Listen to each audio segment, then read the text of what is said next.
Thank you very much, Sandro. Thank you very much also to the Minister and to George for already opening this morning with enough food for thought, very thoughtful and I thought very inspiring also around how to help citizens negotiating life in the digital world. I'm sad that I cannot be physically with you, but I hope that the video connection and also the presentation works well. I will switch to that in a minute.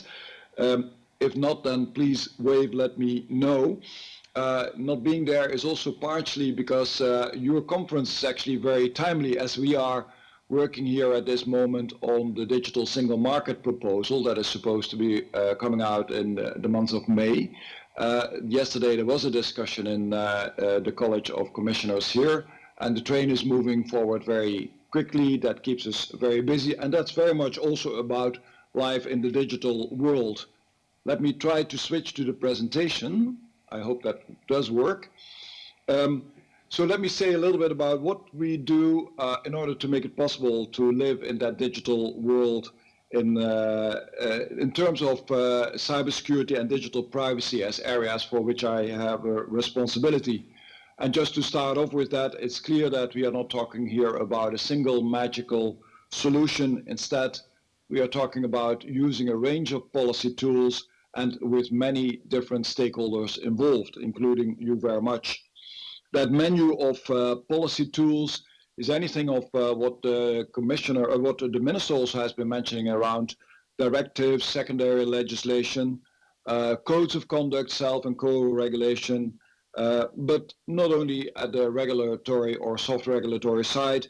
We also need to do research in order to properly understand what it means, how the world changes with cybersecurity and digital privacy. And actually, also research is not enough. It is also very much about education, education, education. We cannot say it often enough. And again, Minister Murphy talked very much about that. So let me walk a little bit through this vision in the next few minutes, step by step. First of all, probably good to establish the common ground for the conversation. If we talk about cybersecurity, it's about the protection of networks and information systems and the protection of personal data against a range of attacks from different sources, which can be as much human error as intentional misconduct.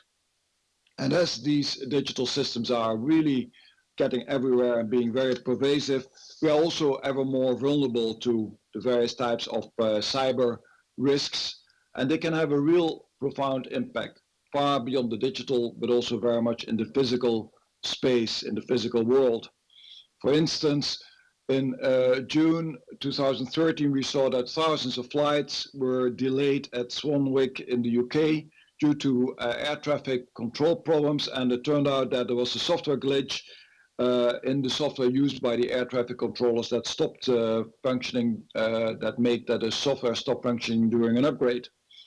Another case that we saw a while ago is that there was a Netherlands-based ring of hackers that managed to manipulate the logistics systems in Belgium, in the airport, in the port of Antwerp, and divert 2 containers filled with drugs so that they could not be inspected at the time they should have been inspected.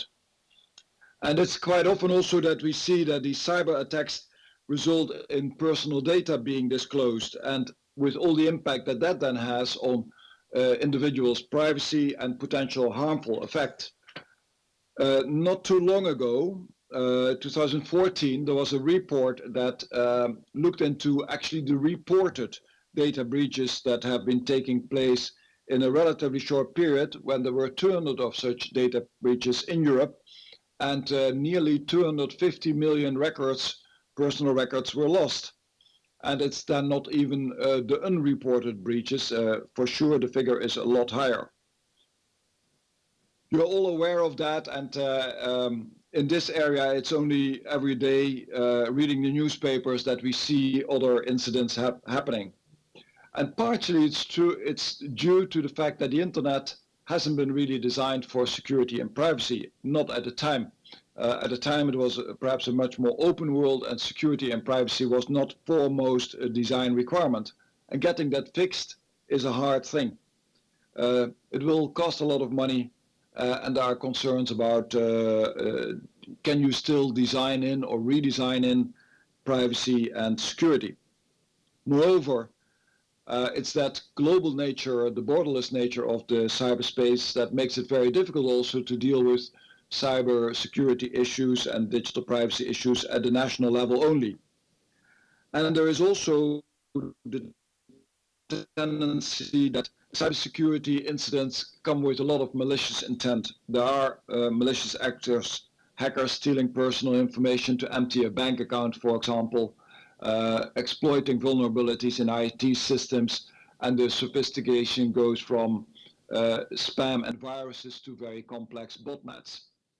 Nevertheless, many of these errors actually or these incidents I should say, are actually coming from human and technical issues by actors that are not having a bad intent, but that do not understand perhaps the technology fully, and it's also often hard to understand, or a degree of sloppiness in it, which causes accidental harm to the internet or the systems.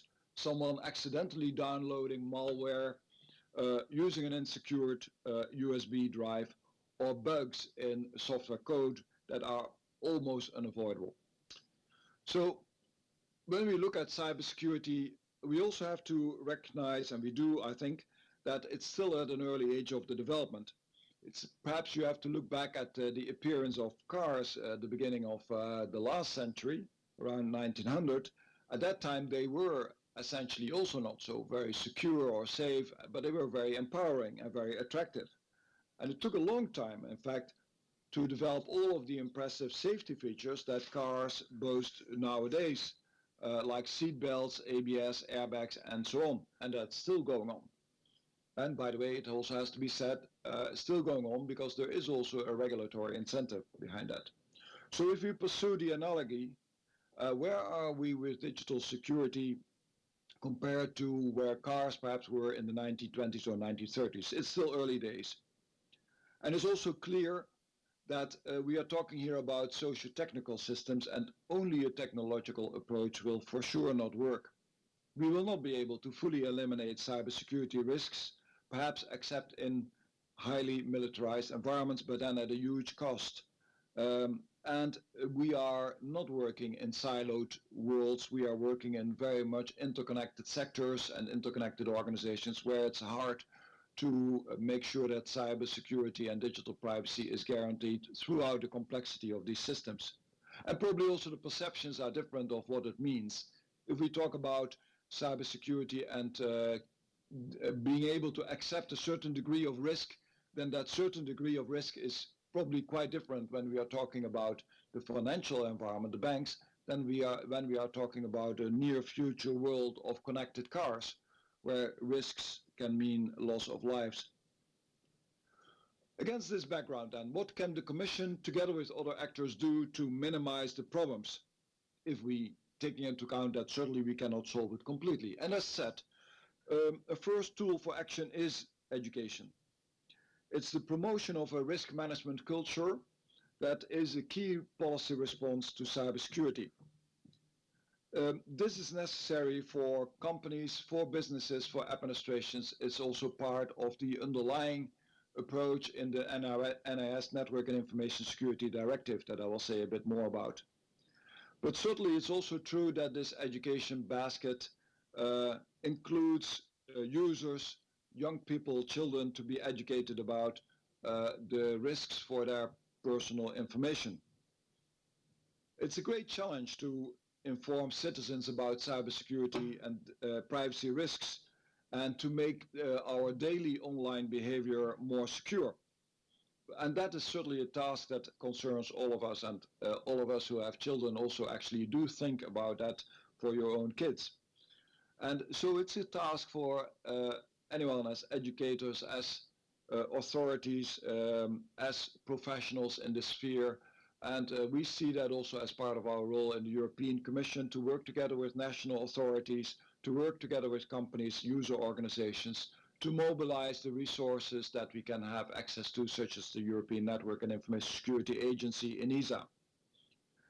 Companies can alert users about risks, to make sure that they are not misled about the use of their personal information, to give real clarity on what is going to happen to their data, to be clear, to be simple in the explanation, to be precise what happens to users' data and what they can do to protect it. Some people will then say, well, data processing is too complex and too difficult to explain, and actually that's certainly not something that we should accept at all as a given. I mean, take something like food labeling. You can also say that's difficult, all the ingredients that are in food, but still we improved a lot in terms of food labeling to give more transparency. And likewise, we should be able to see increased transparency and improvement of the presentation of information about digital privacy, so that we can make healthy cyber choices as we are making healthy food choices. A second tool to rely upon is research. Cybersecurity still being a rather novel kind of risk, being in constant evolution, we need to study it. We do support work in research and innovation also at the European level. You for sure know the Horizon 2020 program, where in cybersecurity and digital privacy, we actually in a relatively good position in terms of being able to cover it in various parts of this program. There's a more applied part to the program, which is called Societal Challenges, where we have an anchor, and there is a more technology development part to it, where we also have an anchor for research in cybersecurity and digital privacy.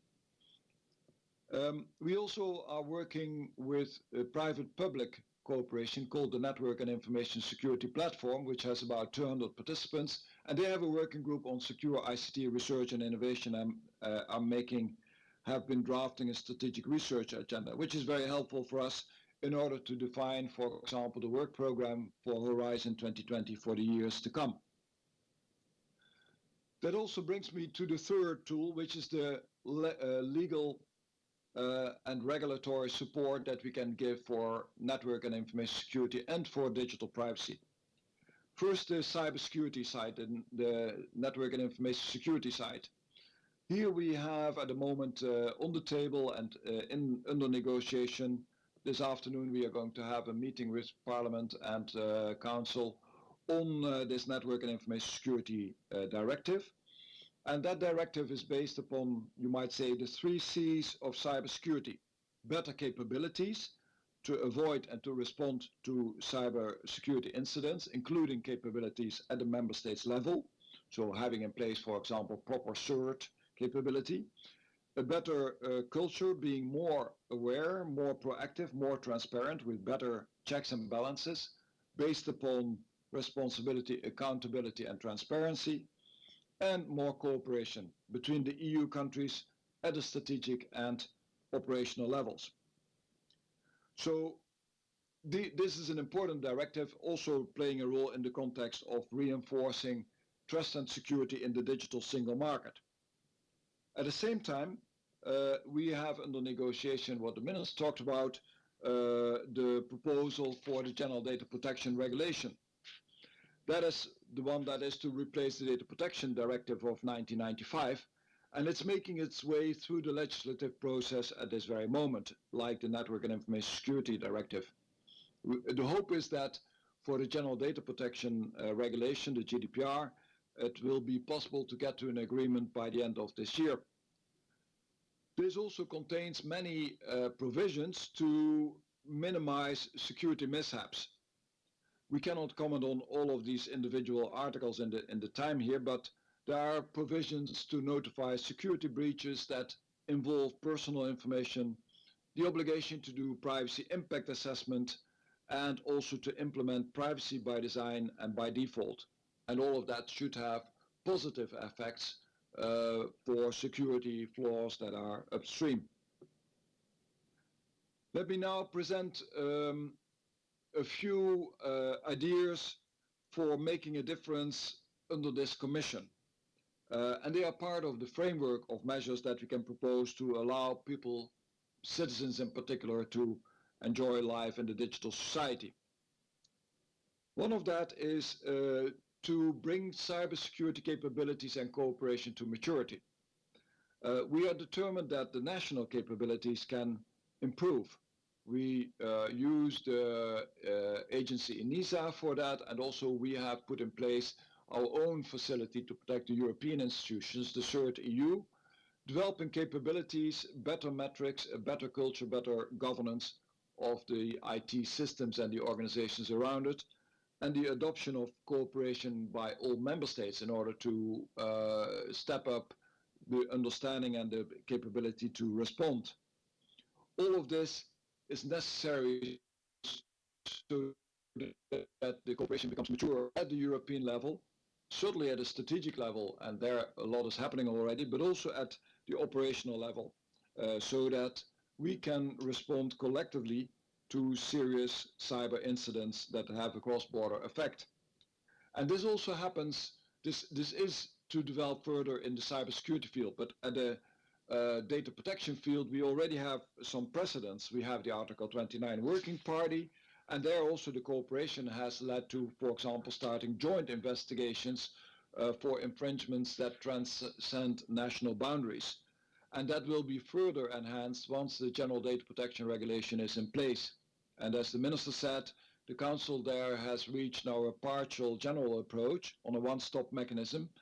And at this stage, also all three EU institutions, so Council, Parliament and European Commission, they do agree that the possible cross-border incidents that are related to data protection, these infringements that affect individuals in more than one member state, should be centralized around a lead data protection agency, authority that could then decide on such cases and in cooperation with the other DPAs. And such type of cooperation should also be possible when we talk about cybersecurity.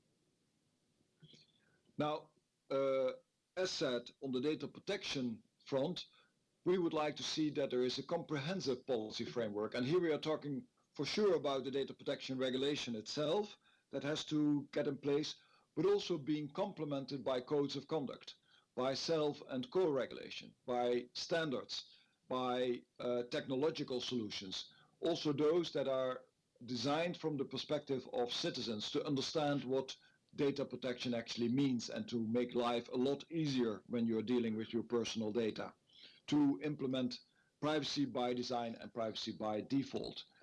This is a story that for sure will have to develop over the coming years, and where we can also see that there are key areas emerging where we are in need of that.